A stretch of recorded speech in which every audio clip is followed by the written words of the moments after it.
Sejam muito bem-vindos ao Flash Score Podcast. Ao quarto episódio, chegámos a uma final.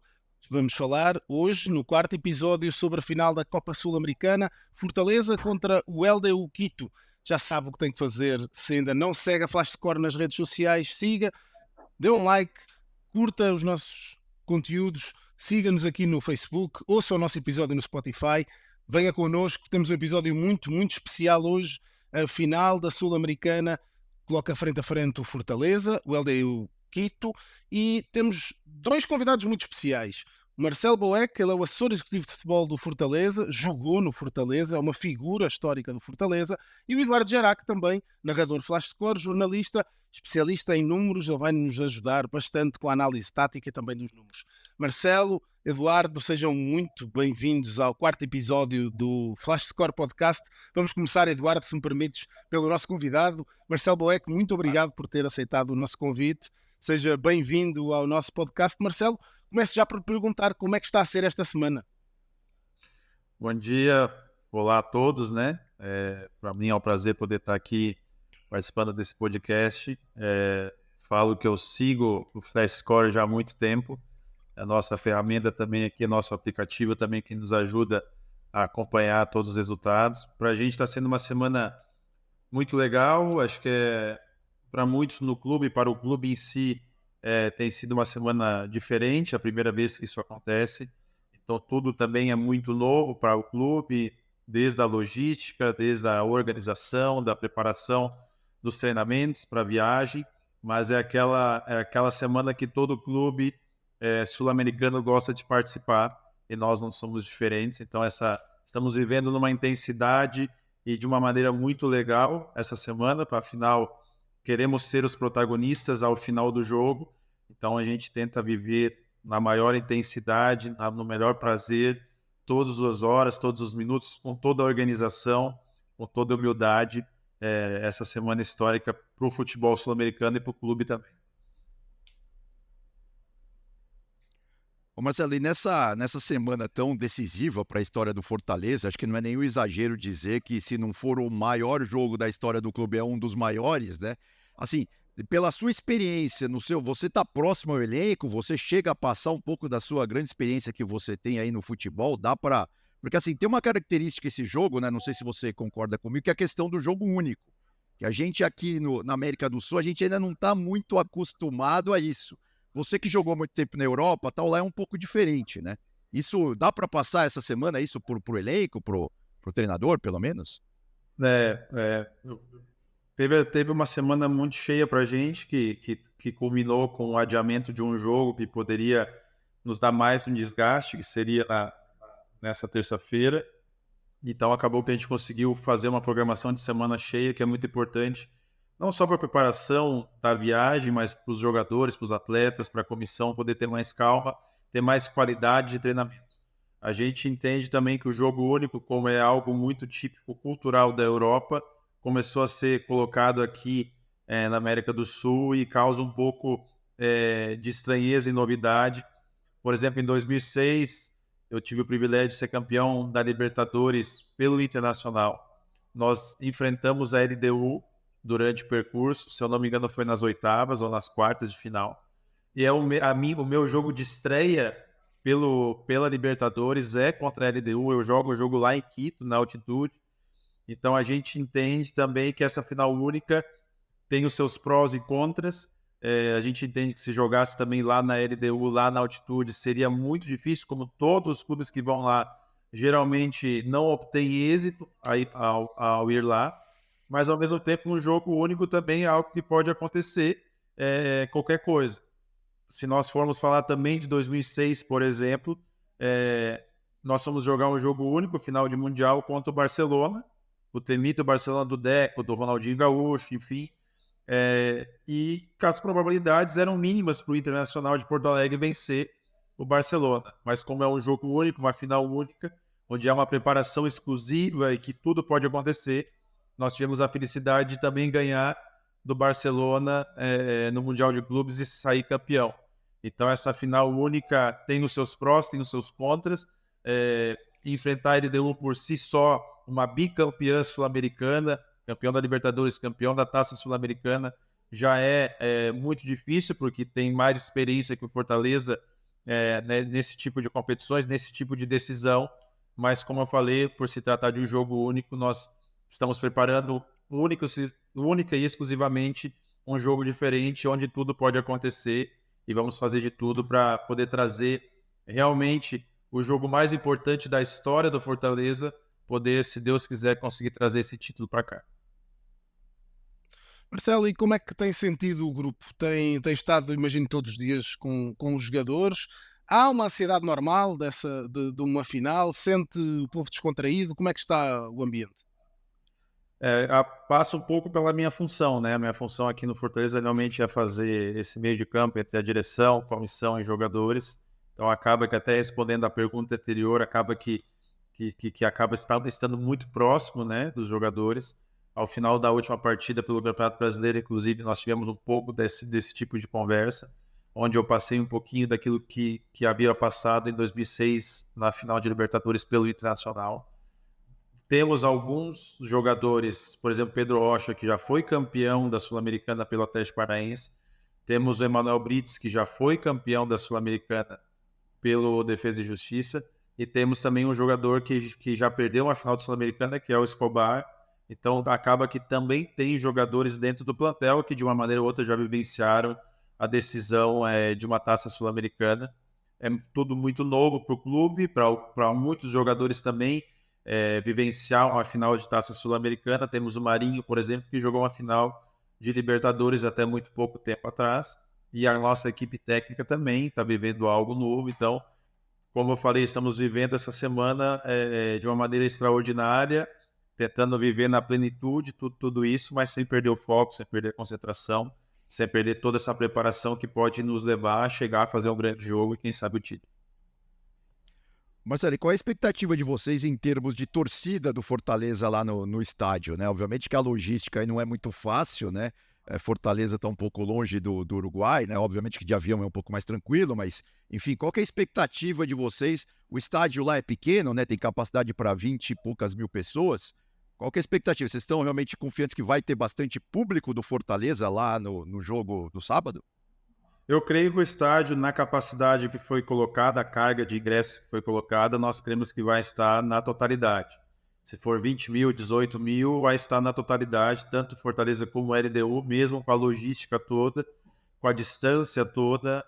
Nós acreditamos que cada das duas equipes vai colocar de 7 a 8 mil pessoas dos seus torcedores. Depois tem os convidados, tem tudo aquilo que envolve uma final de Sul-Americana. Tem o público local também, que é vendido uma carga de ingresso também para o público local lá do Uruguai. Então a gente crê que aquilo que for colocado de capacidade, se for 18 mil, se for 20 mil, vai estar na totalidade repleto, né, de torcedores, vai abrilhantar a festa também, porque eu acho que uma final de Sul-Americana, mesmo que o tamanho do estádio não seja o melhor ou o maior, mas vai estar uma festa bonita. Nós já temos algumas caravanas, né, que saem aqui de Fortaleza.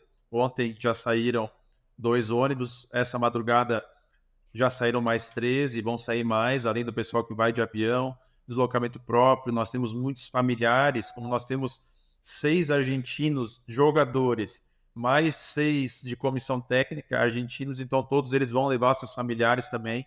Então a gente crê realmente que vai ter bastante público assim, tanto da LDU como do Fortaleza, para fazer uma festa bonita.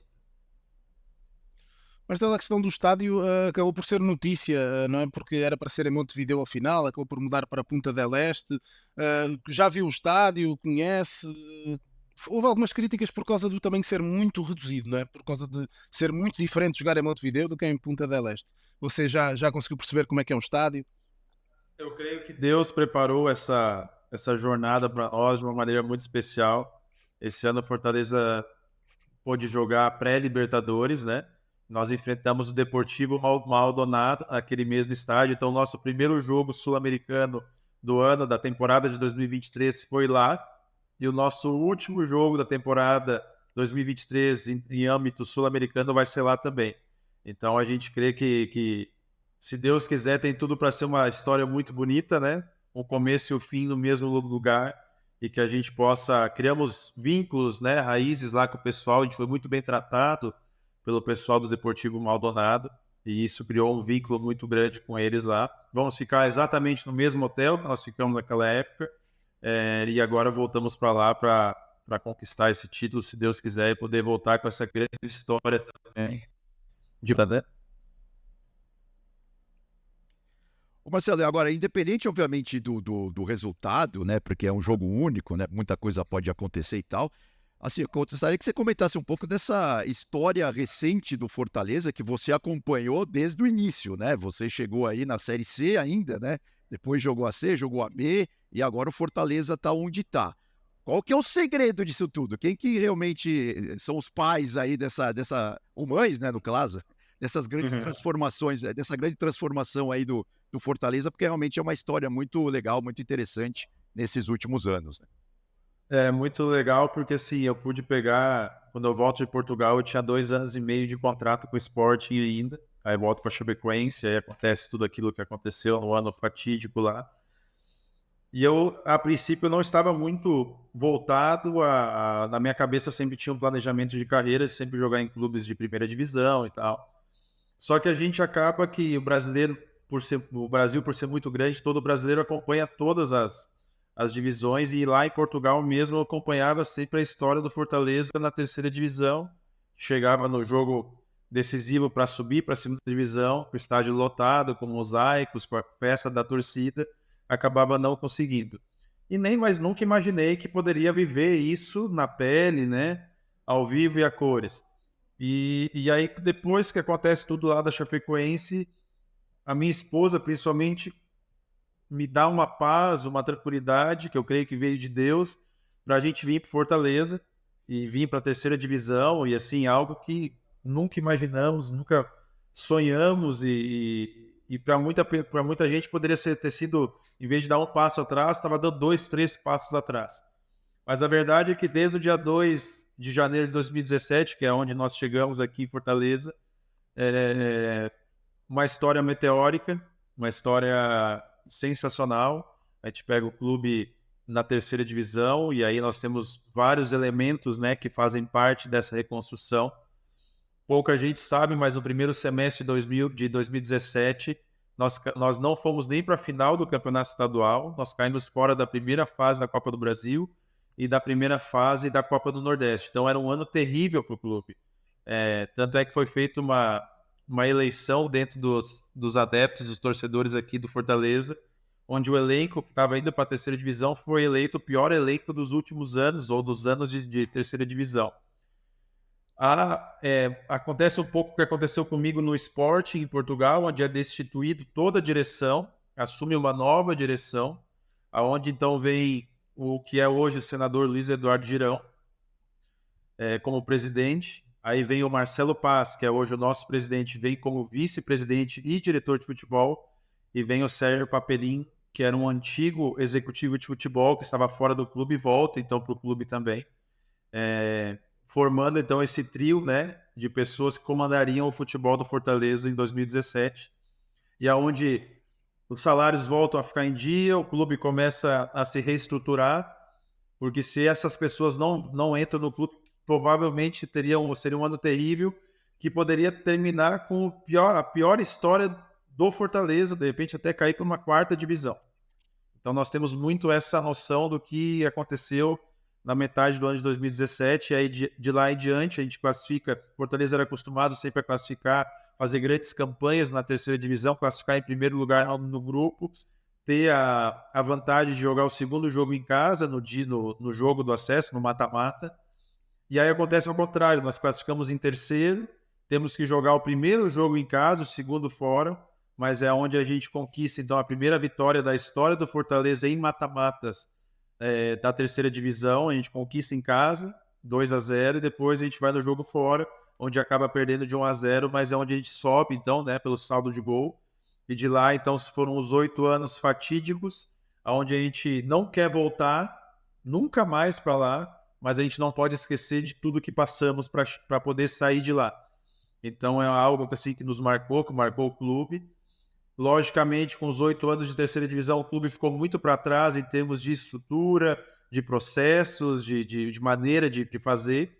E aí, então, quando há a virada para a segunda divisão, Marcelo Paz, então, assume a presidência, porque o Luiz Eduardo Girão, a tarefa dele era somente subir da terceira para a segunda divisão, então ele tem concluído essa tarefa. O Marcelo Paz assume como presidente, e aí, então, começa toda uma jornada. É contratado o Rogério Ceni, um treinador que não tinha feito trabalho como treinador ainda, mas é o maior ídolo da história do São Paulo. E ele vem, então, traz toda aquela vitória, aquela história vencedora do São Paulo, começa a colocar processos dentro do clube. O Marcelo Paz já tinha um projeto de modernizar, de estruturar, de fazer crescer o clube.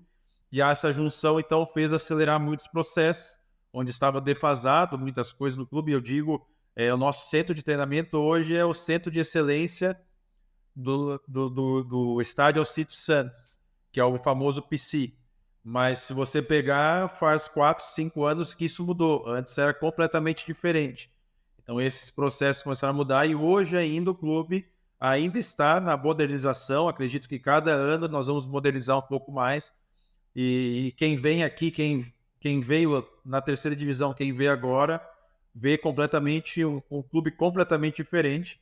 E aí então depois conquistamos então não somente no ano do centenário, não somente a subida da segunda divisão para a primeira, mas com um título, né, um título nacional. No ano, isso 2018 e 2019, então a gente conquista a Copa do Nordeste, que era algo também assim muito regional e que faltava para o clube. Nós conquistamos a primeira. E de lá em diante, depois vem Voivoda, vem a primeira Sul-Americana, vem a primeira Libertadores, onde a gente acaba indo para as oitavas de final. No primeiro ano do Fortaleza na Libertadores, a gente chega até as oitavas de final. No ano seguinte, agora estamos de novo numa pré-Libertadores e indo agora para a final da Sul-Americana. Então, é uma história meteórica, assim, fantástica. Se nós conquistarmos realmente esse título de Sul-Americano, eu acho que nem nos melhores livros, nem nos melhores filmes poderia se escrever um roteiro dessa maneira. E hoje nós vemos um clube, seja no departamento de futebol, seja em termos de comissão, de funcionários, de jogadores.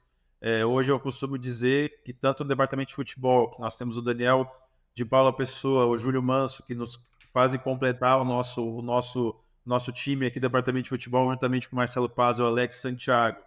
Comissão técnica do Juan Pablo Voivoda, juntamente com tudo aquilo que envolve o staff, os funcionários, mas o grupo de jogadores é o melhor em termos de qualidade, em termos de quantidade que nós temos até hoje, ou da história do Fortaleza, ou aquilo que eu pude vivenciar nesses 7 anos. Então, está sendo muito gratificante, porque realmente tudo aquilo que nós plantamos, nós estamos tendo um momento dessa colheita maravilhosa também, e que a gente possa continuar galgando cada vez com o pé muito no chão, sabendo de todas as nossas limitações.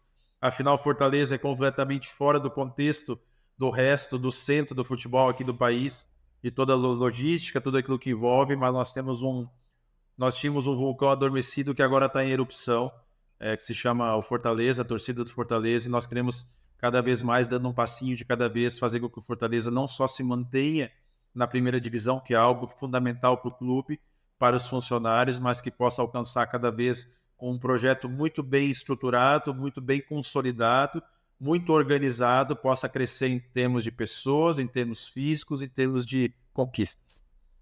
E com você no gol ainda, né, Marcelo? Ano passado, nas oitavas, ano passado, contra o Estudiantes, ainda estava como titular. E aí você se preparou para essa mudança de status, para ser executivo de futebol e tal? Isso era uma coisa que realmente já estava no seu planejamento? Sim, eu creio que eu sempre tive uma vocação para a questão de liderança, afinal, até no próprio esporte, no meu segundo ano de esporte, eu já me tornei capitão, que a gente sabe que na Europa é algo assim muito grandioso e muito...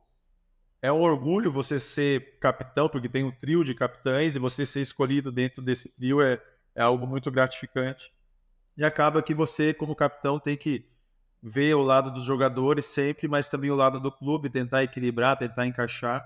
E eu acho que é um processo natural, onde nos 2 últimos anos meus aqui como jogador, nas minhas últimas 2 renovações, nós já havíamos começado a ter uma conversa, né, em relação a isso. Eu costumava fazer a mesma pergunta para o presidente Marcelo Paz, assim, onde é que tu me vê? Tu me vê como treinador dentro do campo ou me vê como um gestor? Ele deixava muito à vontade, isso é muito teu. O Juan Pablo Vojvoda, nos 2 últimos anos meus aqui como jogador também, nos 2 anos ele teve conversas comigo. E eu fiz, então, em 2021, comecei a fazer o curso que aqui no Brasil se chama Licença B, da CBF, de treinador. E eu confesso que não foi algo assim que me chamou, que me motivou, porque eu acho que todo curso é válido, toda licenciatura é válida para nos acrescentar, mas não é algo pessoal meu que me motivou. Aí no ano de 2022, então eu faço um curso online de gestão, de executivo de futebol, e ali sim me despertou, me motivou assim a ter, eu acho que essa é a minha vocação, essa é a minha maneira de pensar, maneira de agir. E aí então eu conversei com o departamento, com a direção, e tive o prazer, a minha esposa costuma dizer que eu tive o privilégio de realizar 2 vezes o sonho que é a minha paixão, que é o futebol, poder ser o jogador e agora poder ser gestor, ainda mais se tratando no Fortaleza, né, que é algo assim que marcou muito a minha história e que hoje é difícil me desvincular do nome Fortaleza, né?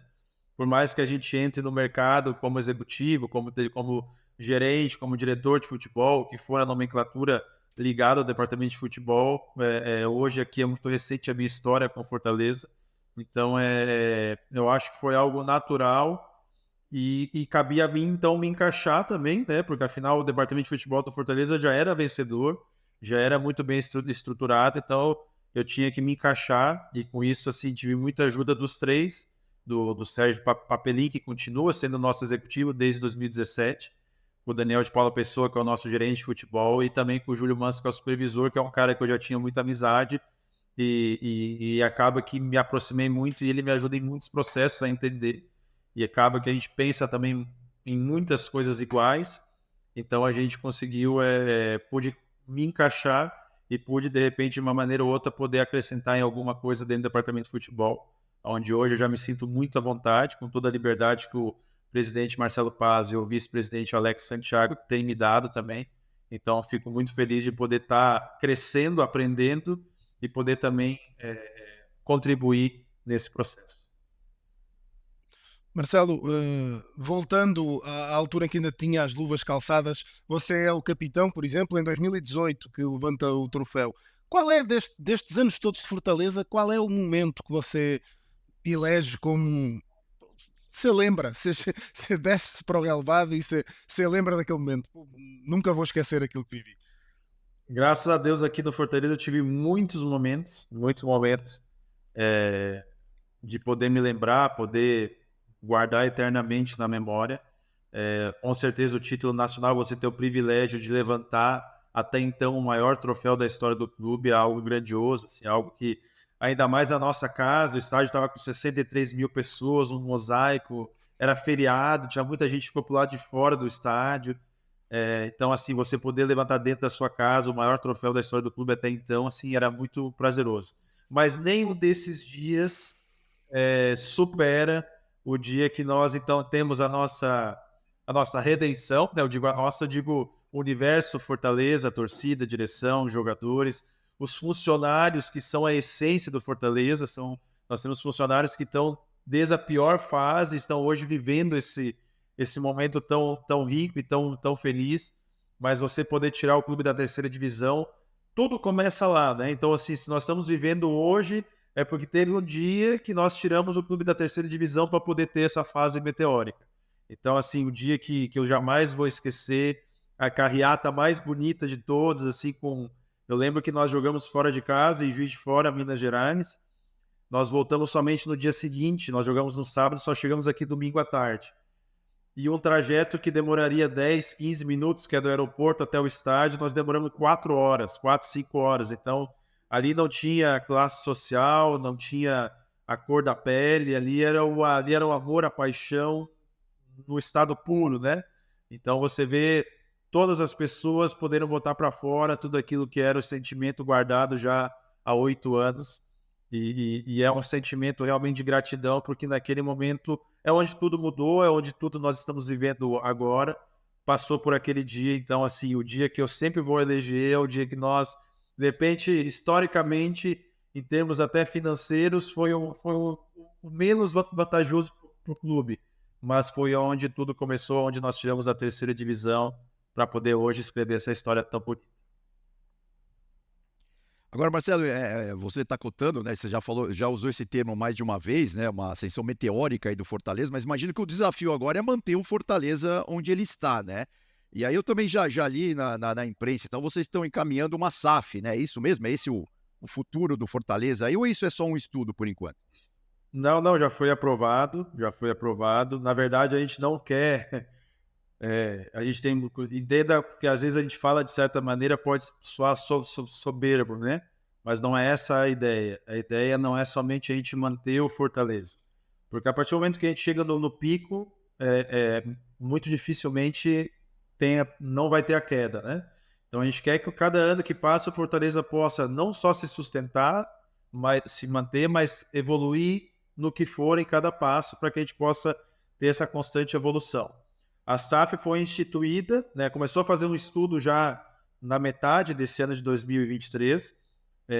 Em setembro agora, se eu não me engano, dia 16 de setembro, por aí, teve a convocação dos conselheiros, né? Aí teve a votação dos conselheiros, se passava o novo estatuto da SAF, se poderia ir para a votação. E aí, no final de semana seguinte, dia 23 de setembro, que no caso até é uma data simbólica, porque 23 de setembro foi a data o dia que nós subimos da terceira divisão para a segunda. Foi o dia, então, que os sócios do clube, os associados, puderam votar se aceitavam a implementação da SAF. E aí foi assim quase unanimidade, teve 98% de aprovação o estatuto e a instituição da SAF. Foi instituída, então, a mesa administrativa, né, de 5 nomes, só que agora a nomeação realmente, aonde vai ser, eu creio que vai ficar para o mês de novembro ou dezembro.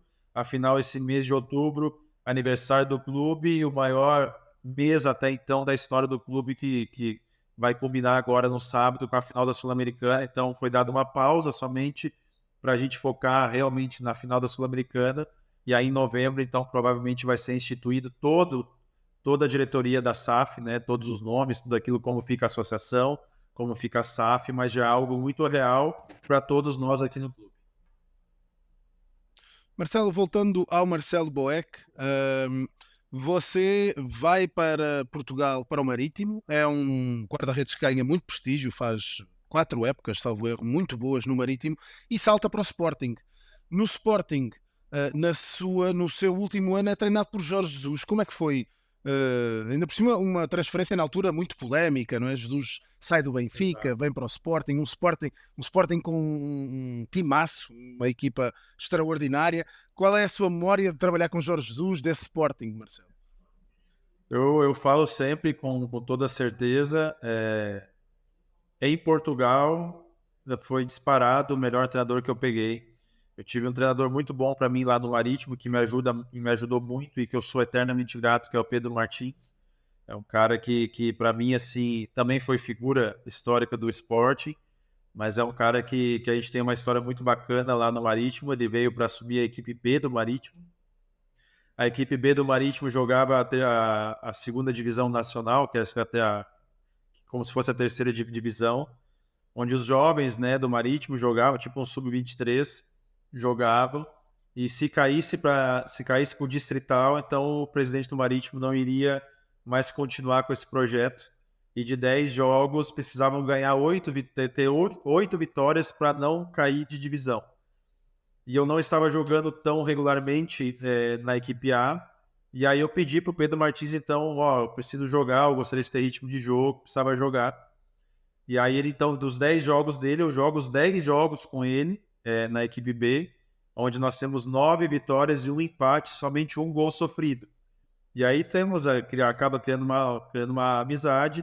Na época seguinte, o Mitchell van der Gaag começa a temporada, mas logo no início da temporada ele é demitido. Quem que assume a equipe A do Marítimo é o Pedro Martins. Então, naquele ano, que foi meu último ano no Marítimo, eu joguei todos os jogos da temporada, seja a Taça da Liga, Taça de Portugal, Liga Europa e a Primeira Liga. Foi o único jogador do plantel que jogou todos os jogos. E aí, então, no final da época, então, eu sou transferido para o Sporting, também com a ajuda do Pedro Martins.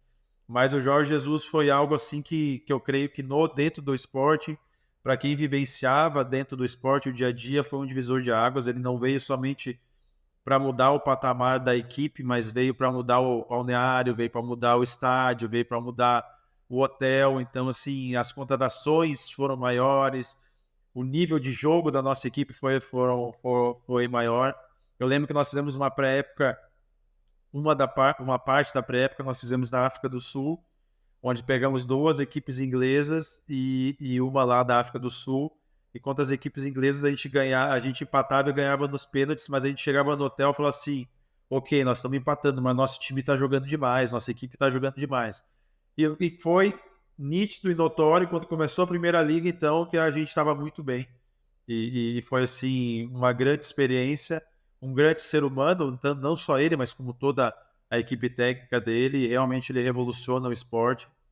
E quando eu já estou, então, no Fortaleza, no dia que ele é anunciado pelo Flamengo, o Fortaleza está jogando contra o Flamengo lá no Rio de Janeiro. Eu lembro de ter dado várias entrevistas, afinal, no campo era o único jogador que foi treinado pelo Jorge Jesus, e eu tive a felicidade de falar assim: olha, eu creio que se ele conseguir, se o Flamengo der a oportunidade dele implantar a cultura dele, a maneira dele de ver as coisas, vai ser um grande sucesso, e foi o que foi, até hoje é lembrado, é marcado. Então, assim, Jorge Jesus, para mim, na Europa, Pedro Martins e aí o Jorge Jesus foram os treinadores que mais me marcaram. Mas o Jesus, assim, até no dia que eu fui, tive que ter uma conversa com o Jesus para poder me liberar, para voltar para o Brasil. E a conversa foi, assim, muito em caráter pessoal, e isso me marcou muito, porque também tinha um interlocutor que trabalhou comigo no Internacional, que era o Evandro Mota, trabalhou também com o Jorge Jesus no Benfica e no Sport. E aí a gente teve uma conversa até muito emotiva, assim, pessoal, para eu poder conseguir ter a liberação para voltar para o Brasil em caráter familiar. E o Jorge Jesus até nisso foi muito importante, muito, muito humano, né? Então ele me marcou, assim, não só pela qualidade dentro do campo, por tudo aquilo que é a liderança dele, a organização, mas pelo caráter. Ô Marcelo, teve algum episódio mais curioso com ele? Quase toda a gente tem uma história para contar com Jorge Jesus, não é? Porque ele é conhecido por aquele estilo exuberante. Quase todos os jogadores têm uma história mais particular com Jorge Jesus. Isso são muitas. Você tem alguma? Não, teve uma vez que ele gosta muito de brasileiro, assim, tem várias, né? Mas tem umas que eu não posso citar, afinal, envolve outros jogadores, aí seria difícil falar.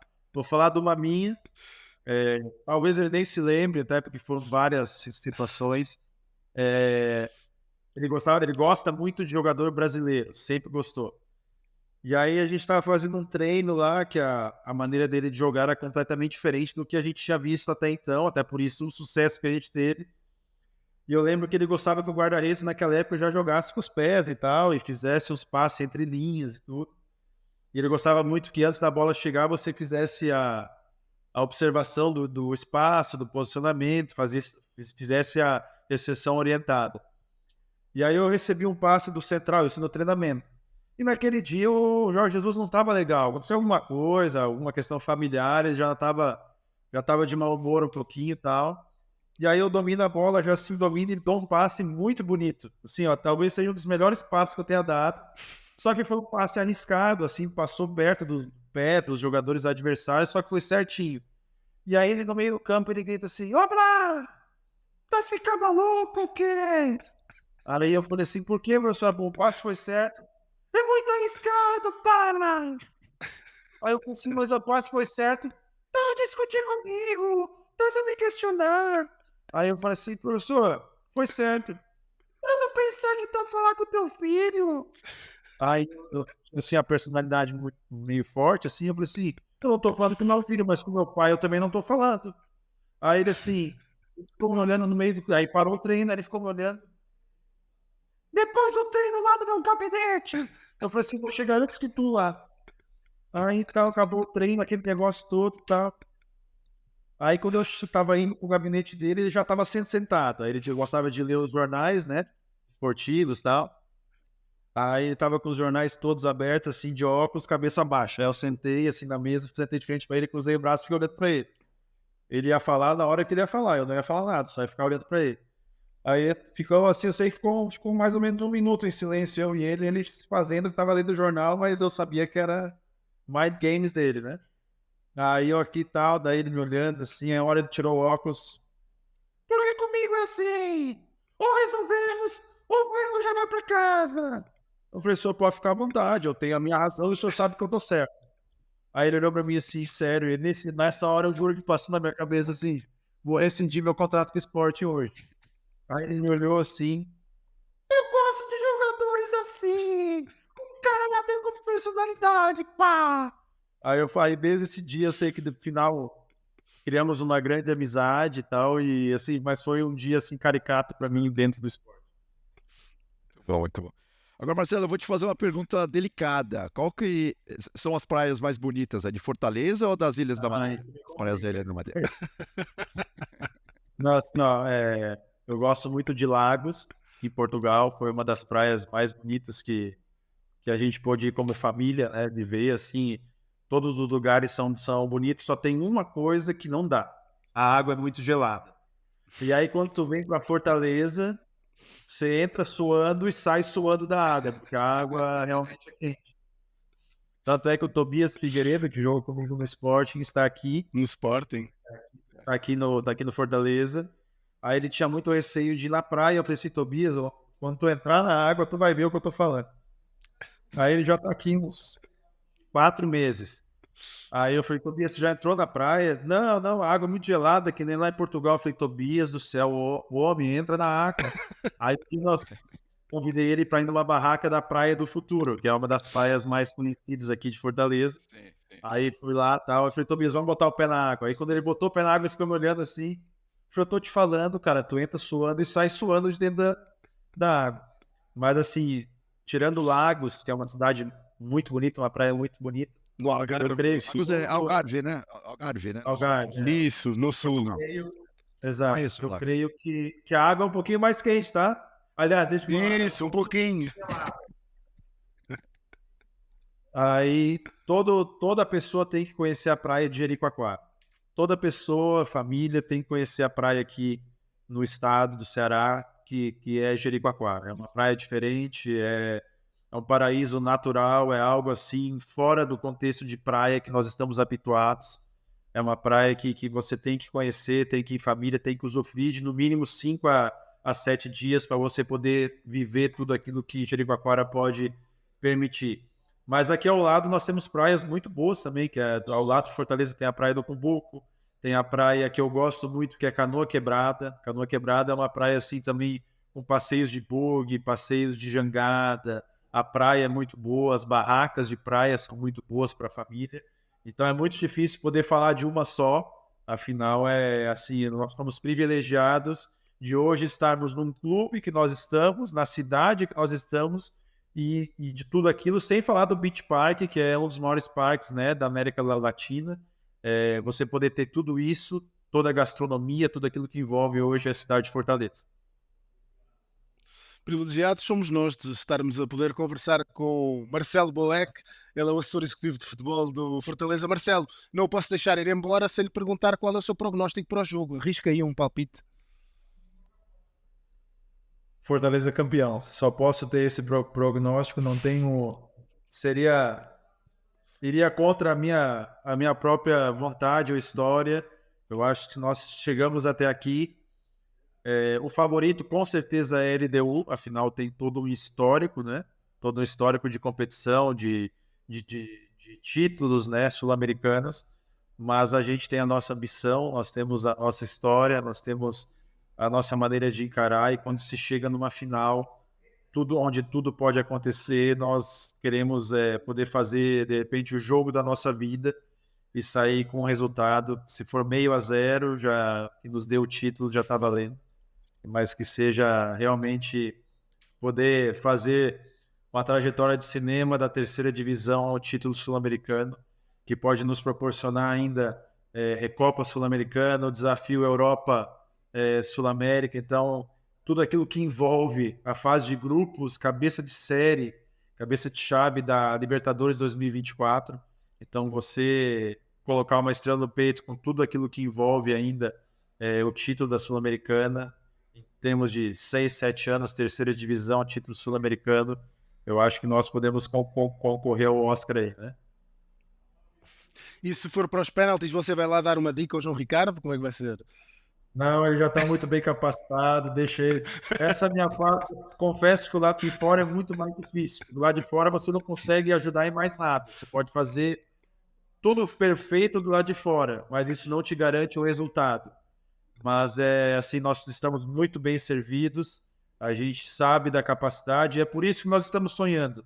Se nós temos a capacidade de chegar numa final e sonhar com o título, é porque nós sabemos a capacidade de cada um dos nossos jogadores, e a gente está muito confiante e confia em cada um deles. A nossa comissão técnica está muito focada, a nossa direção está fazendo de tudo para dar toda a tranquilidade, toda a concentração adequada.